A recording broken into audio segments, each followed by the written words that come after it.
Check, check. Okay. Hey, my name is A.S. Coomer.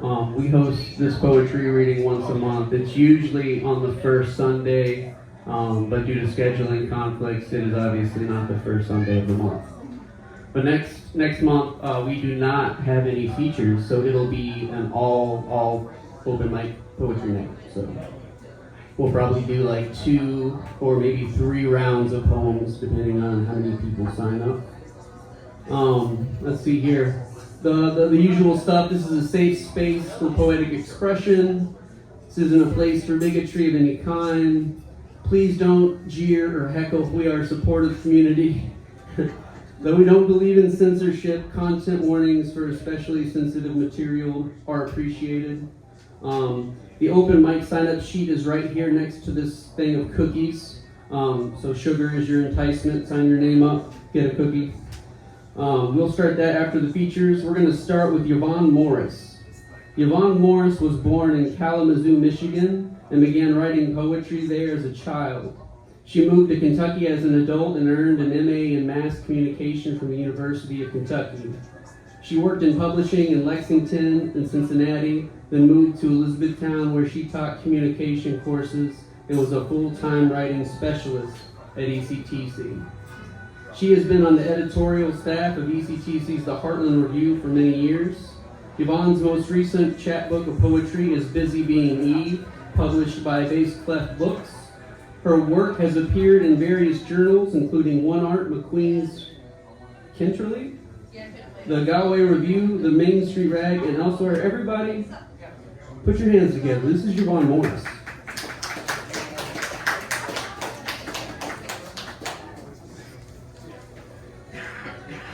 Oh boy. Okay. It's been a while. My first poem I'm going to read is from my first book, Mother Was a Sweater Girl. And this is called No Reason to Get Up, But Get Up. And the only thing to understand about this poem is that Winston Churchill once referred to his depression bouts as the black dog. I've been reading the pretty suicidal poets, hallowed and hollowed, richly bred for pain. Anne and Sylvia shared a New York taxi in the rain, discussed therapy and where they left their latest lipstick stains. On a Sunday in January, I can't leave the gas running freely in the kitchen. I've only got cats, hungry as fleas. In the garage, 4 tires await escape from a dusty TV. You see, I'm in awe of those women whose fine hands loaded their pockets with stones, who staggered in the sun, whose blue veins were exposed, because I'm only green willow, vine and shoot, alive. No taste in my mouth compares to the sweetness of berries. My heart doesn't break with a thought and an awareness as fatal as some fairy tales would end. I'll pick up some ice cream instead. So I struggle into my jacket and out the door, choosing to leave regrets like the bed unmade, slipping by the black dog that drags its chain.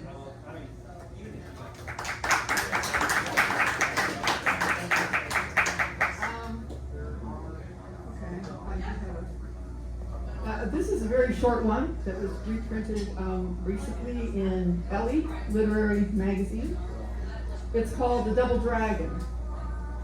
A part of us remains wherever we've been, a proverb in a fortune cookie. I recall a mattress in the middle of the floor, on the wall a poster of Che. I had a moon face, green eyes, and open way. Woman as sky, the forecast would change.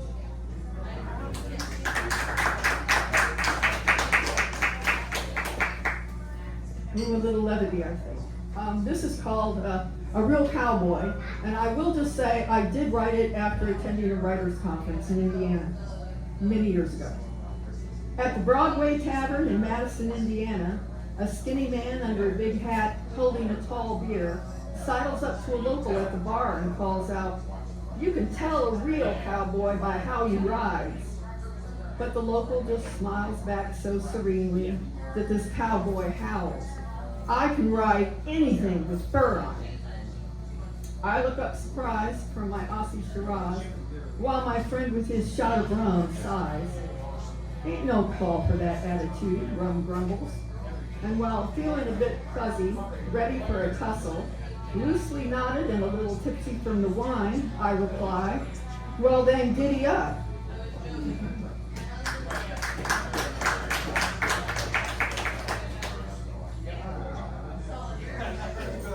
And the great thing about poetry is, yes, a lot of my poetry is in many instances sometimes based on true life experiences, and other times it's a great outlet for imagination. You see someone. I went on vacation once in Key West, and I like to get up earlier in the morning when people I'd gone with and go down and watch the boats go out.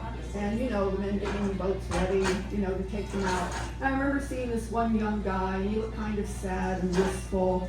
So I thought, what he's thinking about? And then I just wrote this poem called Venus Unbound. He hums the blues to the silent horizon. Blue sky, blue sea, blue man. And remembers a woman with the tide in her blood, how she rose from his bed like Venus. The wild waves of red hair, the white foam of her body. But now he watches a lone gull gliding, so high above he can barely see. Unties his line and leans his sails toward her distance, where the earth falls away and is paradise again.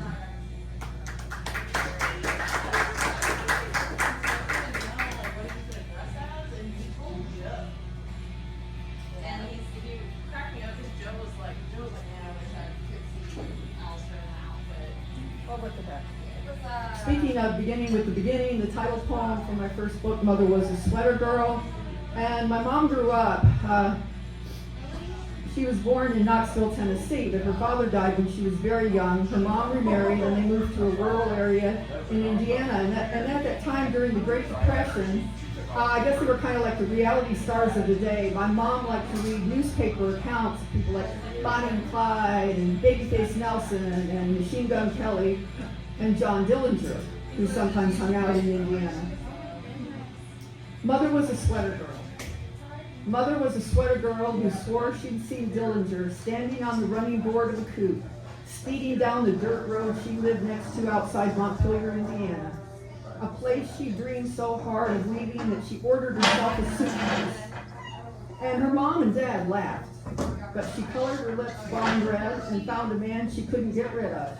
So she married him and made coffee and babies and planted begonias, singing back to the birds and to me, sweet, sweet, sweet. By the time I was 16, Mother was ahead of her time at popularizing menswear, making all the wolves howl as she gardened in my father's t-shirts and growled to me, whoever gets you, girl, will have a tiger by the tail, and warned me that I better learn to nail my pork chops down, which I guess meant for me to be sensible. But how could I be, being too much my mother's kitten? And one of the last times I saw her, she showed me a new pair of boots, and I realized I bought a pair just like them. They were the kind, we both could see, that would make the men wail, "Ow!"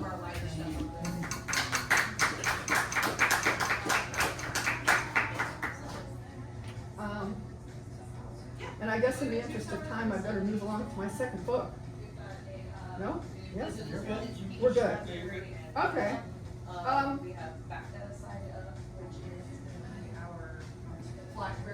It's also amazing how in poetry sometimes you just like random things, random phrases come up, and then it kind of starts. I read this British author who was asked about her idea. Where'd you get this idea for the story? She talked about seeing a newspaper article, and then I remember what she said. She said, and that set the hair running. So I guess what set the rabbit running in this case was, I saw a movie with Marilyn Monroe in it, and she's explaining her love life to another character. And she says, in love, I always got the fuzzy lollipop. So maybe to some extent that's where this came from. Just a humorous way of looking at relationships that made me like that fuzzy lollipop, Enjoy. Here's to the fuzzy lollipop, the furry sweet surprise that lurks in the corner of your pocket, close to your leg, swinging along in a great big stride, high heel skating across a just waxed floor. Don't you feel triumphant, except for that one small item lurking there in the dark recesses to bring you back, trip you up with a presence you can't avoid, although it is promised so much before that you held on to it just a little bit longer than you maybe should have until it picked up all that God knows what from the lining of your life. You better not trust it now because you know where it's been, with those bad boys like the old penny and the paperclip, the faded phone number and receipt, never much use to begin with.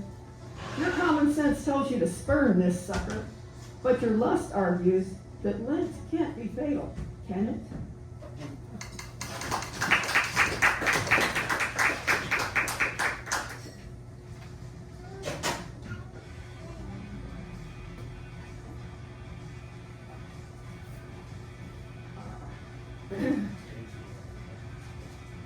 My second book is called Busy Being Eve, and let's see. Just another one where I was sitting at my computer very bored, and a character with her problem popped into my head. This is called Slight. I'm sorry, did I forget to live a little more? Was I too busy to be here? Peevish keys beneath my fingers, thumping those words, thumbing the space bar, my neck tight, eyes shut, hearing the swoosh of the heat pump on a March morning when you whooshed right out of my life. Backspace, backspace, backspace, enter. Fingers moving again, head tilted down, touching some uncommitted other, listening for the tap of wings at the window.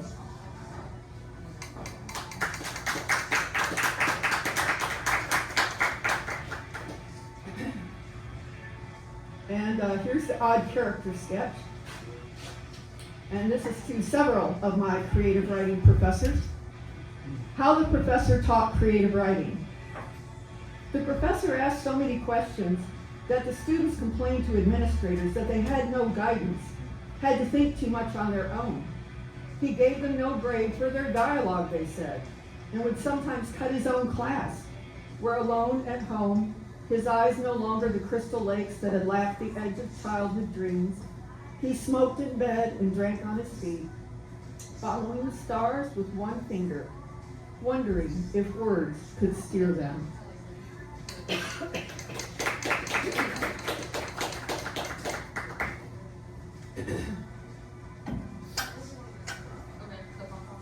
Here's a kind of, I don't know, a paragraph that ended up in a very long free-write. This is called Side by Side. Oh, thank you. People aren't cups, flasks, barrels of goodness. They aren't a pocketful, plateful, or plain load of malice. Neither are they imposters, pretenders, or flim-flammers, really. Are the beloved channels, paths, sea lanes of pleasure? No, love has no form, contour, or scaffold. It's not a level, an edge, or verge we maintain. Maybe love is mostly assembly, bit by bit, made from driftwood, framed by daylight, set afire, then freed by night.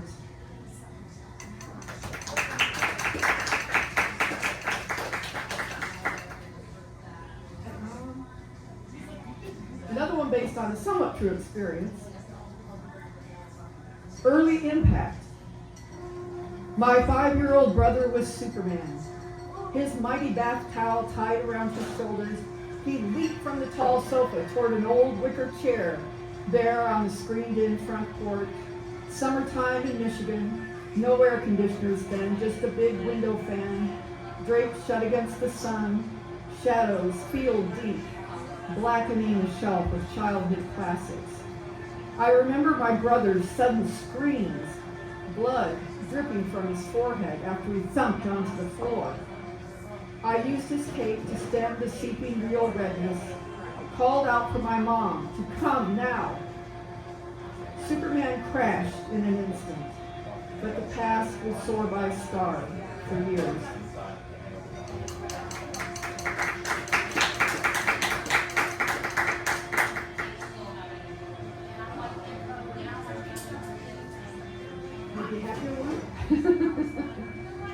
is called Bright Highway.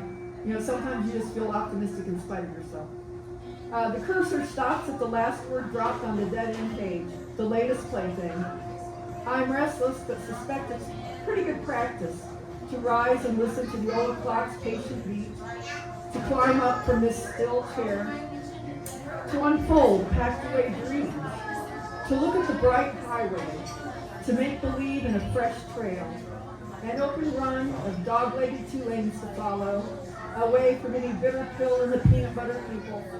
Just me and you, straying along, nipping and howling between rests.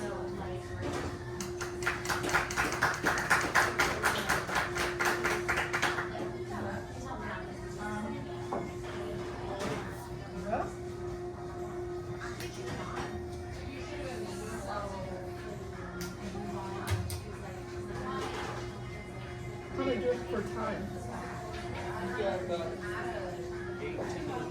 Okay, great. I'll read a few from my newest book, next book coming out.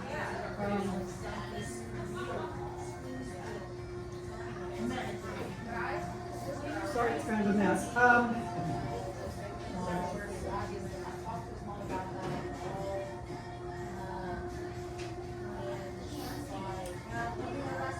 Today kind of feels like this day, although it was an unusual day in winter still. This is called Spring Leaning. Thick ice in the driveway's pothole thaws. 3 birds discover the puddle. I watch from my warm, mouse-colored sofa as they flop and shriek, bouncing the frigid water, dip and shake. Is that a robin now, orange-breasted splashing, bobbing and ascending in the still winter air, feathers sopping, lungs sharpened? Hope takes off beneath an open banquet of sky. I sip my coffee, think of nectar and you.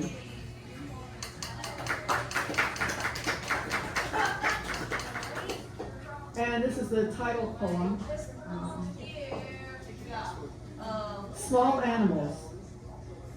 The wind cuts, knife thin, as I jog through the park. Snow geese startled from a reed-crested pond. The sun, enveloped, ignores a trinity of crows keeping counsel on a stone bench. The creek is up, and I am racing the day down, past the fading circular trail under the rounded sky. It's already dark, where groves of trees form intimate clusters like ancient gossips. Small animals burrow into this late winter afternoon. Wait, night bound to the moon.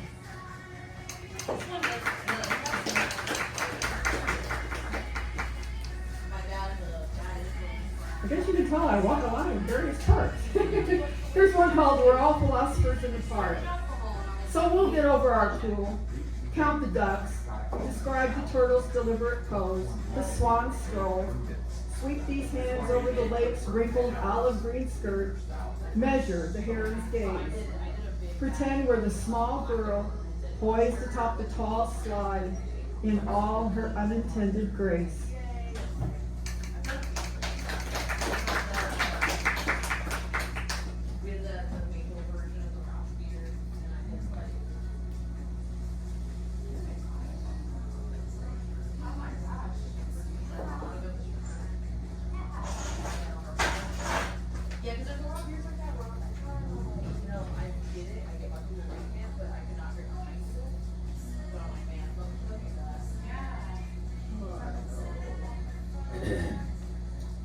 Kind of the dark side of relationships, and I almost called this one The Body and the Trump, but I'm just kidding.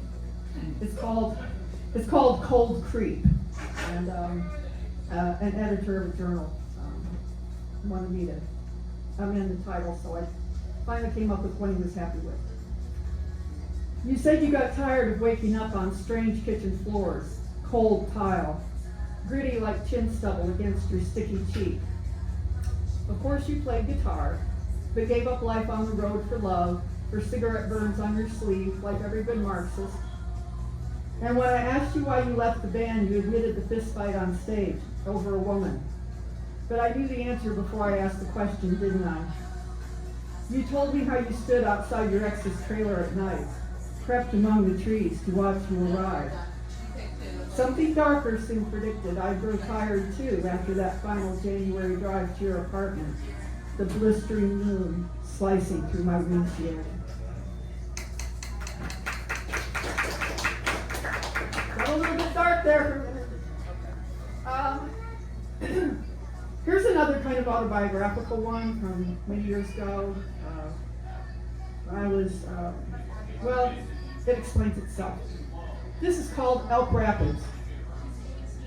I was a feral teenager that summer, hitched a ride to northern Michigan with a friend.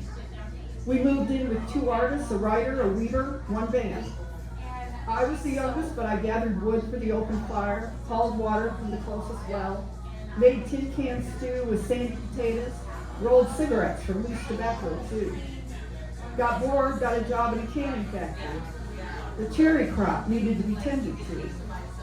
Spent my money on gas for the van, filtered cigarettes and cellophane wrap. Hanging out on the beach one night with a couple of friends from town who lay on the sand and listened to the beat of the waves. One of the guys, who must have been stoned, went swimming naked, kept yelling as he splashed, "I'm a whale! I'm a whale!" And a cop appeared, very politely asked, "Could you tell your friend to keep it down? People live around here and they called to complain about the noise." We said, "Yes, sir," because we've been taught to show deference to those who carry guns. Then we closed our eyes, fell asleep, as dark water reached the shore for decades.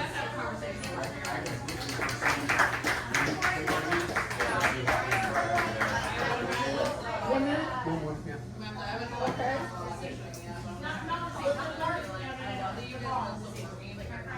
This is called I Can't Buy Your Book, Poetry Girl. Middle schoolers at the book festival. I can't buy your book because I only have this apple, explains the apple-cheeked boy, holding up his burnished trophy, the shiny scarlet fruit of fairy tales, the totem of spells.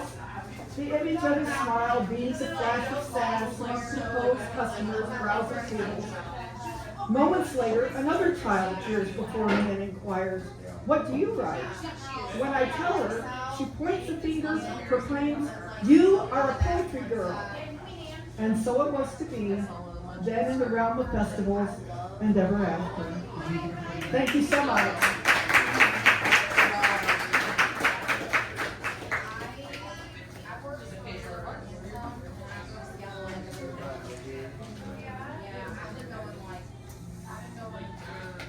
Great stuff. Thank you.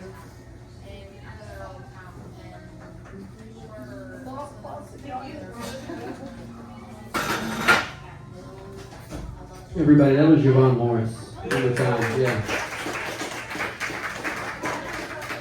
Yvonne's got some books up here. During the break, I'm sure she'd love to talk to you about some of the exchanging maybe money for those books. All right. Amanda Gardner is a bookworm who earned her Bachelor of Arts in English with a concentration in literature from the University of North Georgia. She has self-published 2 collections of poetry through Barnes&Noble Press, but promoting her work is not her cup of tea. I don't think it's anybody's cup of tea. Nobody likes doing it. You should do it though. In her free time, she likes to escape into her books, and these days, most of them have dragons. Hell yeah. Poetry has been her chosen method of expressing what she's witnessed and experienced, and she would advise anybody and everybody to write out whatever they might be working through and turn the struggle into art. Everybody, Amanda Gardner.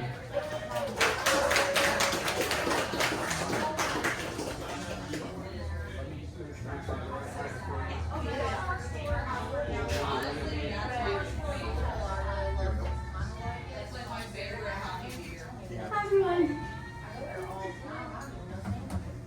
So I wanted to read a few from my first self-published one.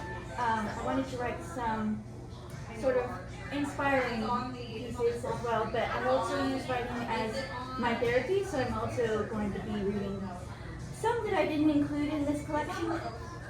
And maybe if there's time, maybe a few of what we here at Flywheel like to call the new shit. New shit! So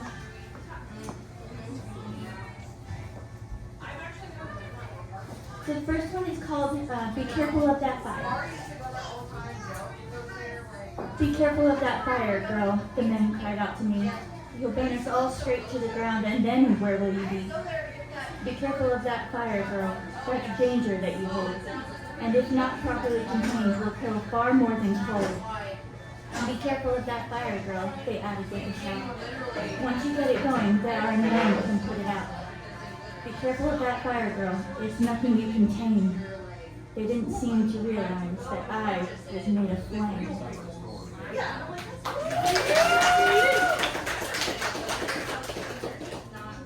So this one is called All the Poets. So basically I wanted to sort of recognize all the classic poets that I studied and that inspired me, and like understanding why they write the way they write, and like why all of us as poets sort of turn to writing. I know why all those poets wrote of nature, why Henry David marked upon the moon, Frost on the elements, and Emily chose her garden as her muse. It is because the darkest night contains magnificence. The fiercest phenomena are echoed in ourselves, and in the midst of inevitable death, still there is growth. Because this brutal, beautiful world expands before us, and we must give these indescribable wonders some form of utterance.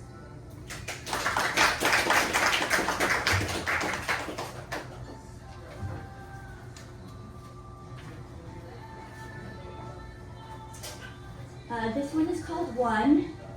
So basically, I think we all wonder when things are happening in the world around us, we ask ourselves, what can we do? We're just one person. So basically I wrote this as a response to that. What difference just one number makes in any quantity? The difference between means and wealth, or lack and poverty. What difference just one number makes in how a thing is felt? Whether water turns to ice or whether it will melt. What difference just one number makes in how a thing is perceived? A devastating failure or a victory achieved. What difference just one number makes in how a place is shrouded? Whether it's deserted there or whether it's a crowd. What difference just one number makes? Just a single one. And so I hope, as one myself, there's much that can be done.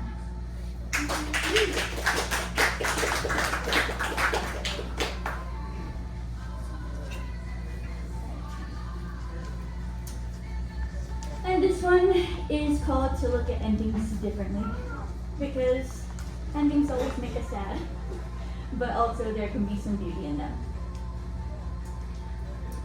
To look at endings differently, watch the setting sun as pink and purple stretch across the sky. Or mark how autumn leaves change color ere they fall, the vibrance that we mark their endings by. Observe a supernova, the remnants of a star, breathtaking even as it breaks our hearts. Its glorious dust leads on to something more, the perfect fuel for other life to start. Or read the final chapter of a beloved book and carefully absorb the closing phrase. There's beauty in conclusion. It's resting over there, demanding that we hold it in our gaze.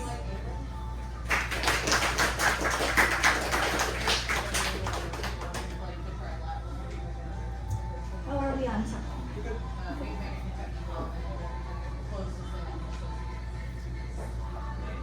I'm going to read some of the unpublished stuff.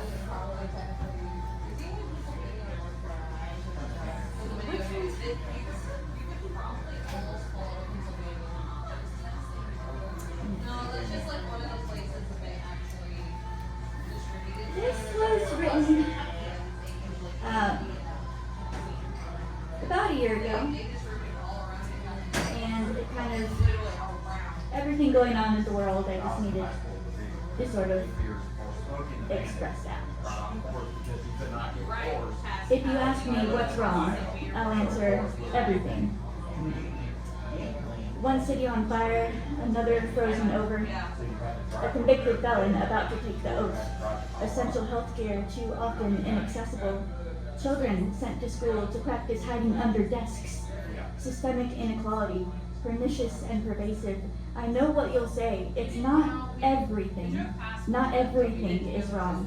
Not every moment is a storm, and that may be strictly speaking true. But storms keep coming, one after the other, an inescapable, interminable cycle. So if you ask me what's wrong, I'll still answer everything. But that's not a reason to stop trying to fix something.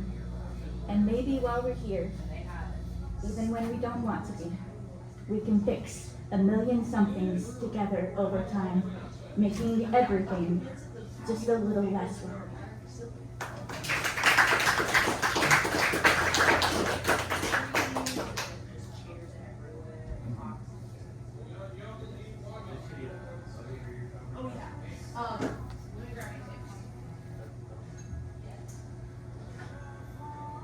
This one is called Look at the Moon. In honor of my friend, we sometimes like to encourage each other when we're feeling down about the world, and this is a reminder to stop and look at the beauty in the world. Tonight, I looked up at the sky and sighed, and found glory in a gibbous moon. Everything may be falling apart, but I think that shining sphere might hold me together just a little, just for a bit. Maybe the days are a maelstrom of chaos. Maybe we merely count the seconds till oblivion. Maybe the pain of simply existing is our perpetual state. Maybe the world is shit. But look at the moon. Look at it.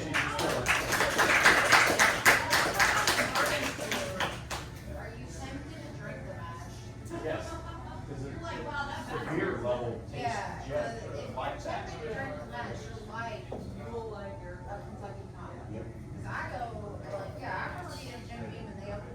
Try. I worked there for 7 years. I'm kind of proud of this one. This one I just wrote on a personal level. It's called Aphrodite Hates Me. So some context, I am a romantic asexual. Makes things a bit difficult. And so I was kind of writing about my personal struggle with that and relating it into like Greek mythology, because I absolutely love Greek mythology. Aphrodite hates me. She cursed me years ago to want love more than anything, but to always be alone. Eros never blessed me, and maybe that is why his mother Aphrodite came to curse me by and by. Athena's disappointed in me. She surely rolls her eyes, because the way I wish for romance is anything but wise. Hera swears I'll never marry. There's very little chance that I will ever own a wedding ring or have a wedding dance. Apollo never did allow the sun to shine on me. He must think it more important to write my poetry.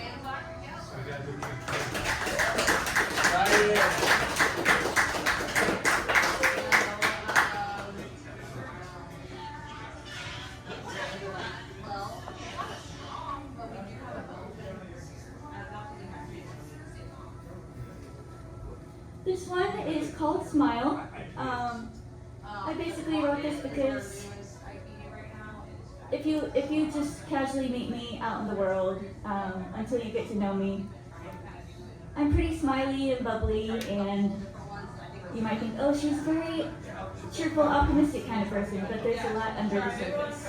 And so I wrote about that. They call me cheerful.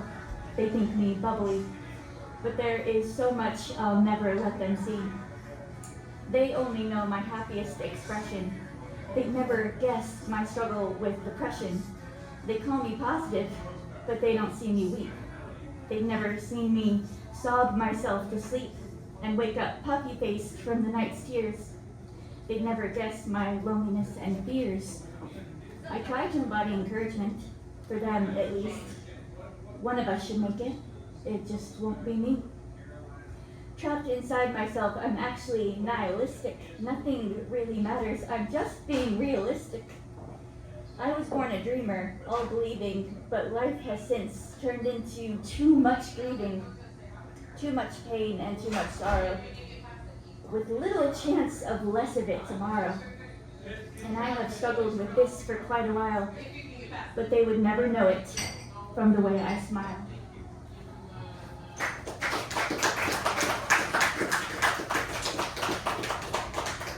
That's really all I planned, but I do have more if we need to fill up time. Two more? Yeah. Oh, that's perfect. I have some new shit. No shit.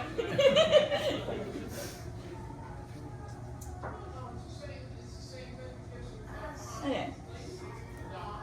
This is kind of a fun one, dealing with something I've been dealing with lately. I've really struggling and felt like I was kind of going insane. And I messaged my family in the middle of the night because I was struggling, and I'm like, anyone got some spare marbles? So basically I made a metaphor about losing your marbles. If anyone happens to find my marbles, please do let me know. They're colored deepest blue with little streaks of gold. They're worn around the edges now, and parts are slightly cracked. They're not quite fit for the games folks play, but I would like them back. You see, I'm rather lost without them, and I've grown rather fond of having them within my grip. Please tell me they're not gone.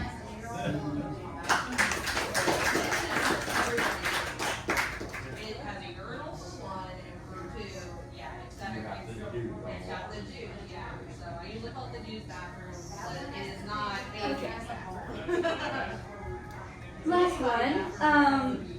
I wrote this a while back when I was having an anxiety attack. I was dealing with something new in my apartment. I had never had someone come in and change my windows before, and it was making me really anxious because they had to change the windows in my apartment. So I was struggling with that, and then everything that makes my mind spiral from one thing happening, and then it snowballs into everything else that's going on in life. They're replacing the windows in the apartment I rent. They're saying it will be more efficient, and now I need to move everything away from the windows tonight. I need to take the curtains down before I head to work in the morning. I need to cover everything in sheets and blankets, because a stranger will be in my safe space for 2 hours tomorrow, and the windows are being replaced while I'm not there. I need to breathe. I need to take my medication. I need a Dr. Pepper. I need someone to hold me until I can stop crying. I need someone to tell me I'm a badass until I actually start believing it. I need someone to make me laugh until I forget I was ever anxious. I need someone to reassure me I'm not doing this alone, but I'm doing this alone. I need to hurry, because I promised my sister a Dr. Pepper, and it's getting late, and my niece should already be in bed. I need to get French fries to share with the puppies. I need to hug my niece before she falls asleep. I need to read one more chapter. I need to run a load of laundry. I need to move my now empty bookshelf. I need to get at least a few hours of sleep. And I need to keep my promise to you.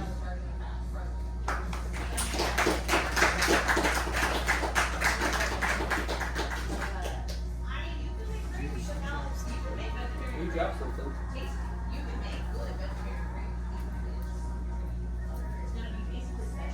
I think it's trash. Amanda Gardner, everybody. So we're going to take about a 5 to 10 minute break. Sign your name up over here on the sign up sheet to share some poems. We typically share 3 at a time. There's also cookies, get your cookies, and then make sure you give Karis some money for drinks. So we'll take a short break.